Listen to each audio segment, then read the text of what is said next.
नमस्कार साथियों, इस पॉडकास्ट में आपका बहुत बहुत स्वागत है। मैं हूं डॉक्टर अरविंद कुमार पाल। आज हम बात कर रहे हैं राष्ट्रपति पद की प्रबल दावेदार द्रौपदी मुर्मू की। आइए इनके व्यक्तिगत जीवन की बात करें। द्रौपदी मुर्मू का जन्म 20 जून 1958 को उड़ीसा के मयूरभंज जिले के बैदापोसी गांव में एक संथाल परिवार में हुआ था। साथियों, संथाली भाषा भाषी के लोग भारत में अधिकांश झारखंड, पश्चिम बंगाल, उड़ीसा, बिहार, असम, त्रिपुरा, मेघालय, मणिपुर, सिक्किम, मिजोरम राज्यों तथा विदेशों में भी अल्पसंख्यक में चीन, न्यूजीलैंड, नेपाल, भूटान, बांग्लादेश, जावा, सुमात्रा आदि देशों में रहते हैं। संथाली भाषा भाषी के लोग भारत की प्राचीनतम जनजातियों में से एक हैं, किंतु वर्तमान में इन्हें झारखंडी के रूप में जाना जाता है। झारखंडी का अर्थ झारखंड में निवास करने वाले से नहीं है, बल्कि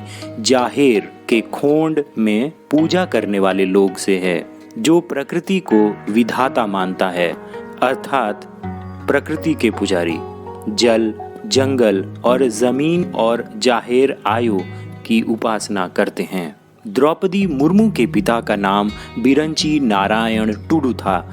उनके दादा और उनके पिता दोनों ही उनके गांव के प्रधान रह चुके हैं। भारतीय राष्ट्रपति की प्रबल दावेदार मुर्मू ने श्याम चरण मुर्मू से विवाह किया। उनके 2 बेटे और 1 बेटी हुए। दुर्भाग्यवश दोनों बेटों और उनके पति तीनों की अलग अलग समय पर अकाल मृत्यु हो गई। उनकी पुत्री विवाहिता हैं और भुवनेश्वर में रहती हैं। द्रौपदी मुर्मू ने एक अध्यापिका के रूप में अपना व्यावसायिक जीवन आरंभ किया। उसके बाद धीरे धीरे राजनीति में आ गईं। अब हम बात करते हैं उनकी राजनीतिक जीवन की। द्रौपदी मुर्मू ने साल 1997 में रायरंगपुर नगर पंचायत के पार्षद चुनाव में जीत दर्ज कर अपने राजनीतिक जीवन का आरंभ किया था।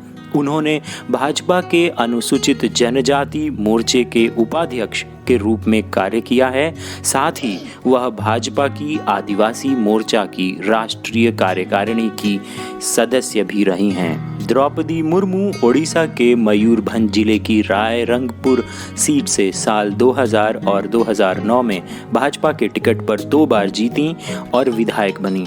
ओडिशा में नवीन पटनायक के बीजू जनता दल और भाजपा गठबंधन की सरकार में द्रौपदी मुर्मू को साल 2000 और 2004 के बीच वाणिज्य, परिवहन और बाद में मत्स्य और पशु संसाधन विभाग में मंत्री बनाया गया था। द्रौपदी मुर्मू मई 2015 में झारखंड की नवीं राज्यपाल बनाई गईं। उन्होंने सैयद अहमद की जगह ली थी। झारखंड उच्च न्यायालय के तत्कालीन मुख्य न्यायाधीश वीरेंद्र सिंह ने द्रौपदी मुर्मू को राज्यपाल पद की शपथ दिलाई थी।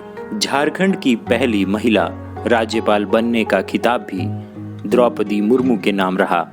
साथ ही वह किसी भी भारतीय राज्य की राज्यपाल बनने वाली पहली आदिवासी भी हैं। द्रौपदी मुर्मू ने 24 जून 2022 में अपना नामांकन किया। उनके नामांकन में प्रधानमंत्री नरेंद्र मोदी प्रस्तावक और राजनाथ सिंह अनुमोदक बने। साथियों, आइए हम जानते हैं क्या है राष्ट्रपति चुनाव का गणित। राष्ट्रपति के लिए वोट में देश भर के 543 लोकसभा सांसद, 233 राज्यसभा सांसद और 4033 विधायक शामिल हैं। इस चुनाव के लिए सांसदों के वोटों का कुल मूल्य 5,43,200 है और विधायकों के वोटों का कुल मूल्य 5,43,231 है, जो कॉलेजियम में कुल 10,46,431 वोटों को जोड़ता है।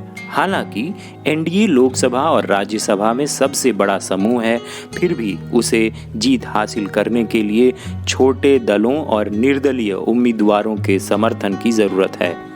भाजपा 18 राज्यों में सत्ता में है।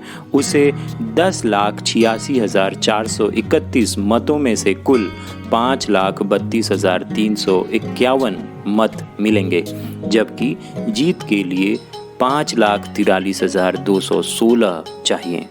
साथियों, आपने सुना राष्ट्रपति उम्मीदवार द्रौपदी मुर्मू की जीवन यात्रा। आपको यह जीवन यात्रा कैसी लगी हमें कमेंट कर ज़रूर बताएं। और अगर आपने इस चैनल को सब्सक्राइब नहीं किया है तो आप इस चैनल को सब्सक्राइब ज़रूर करें। साथियों, इस पॉडकास्ट के लिए मुझे यानी डॉक्टर अरविंद कुमार पाल को दीजिए इजाज़त। हम अगली बार फिर एक नए शख्सियत के साथ आपके सामने मौजूद होंगे। तब तक के लिए धन्यवाद।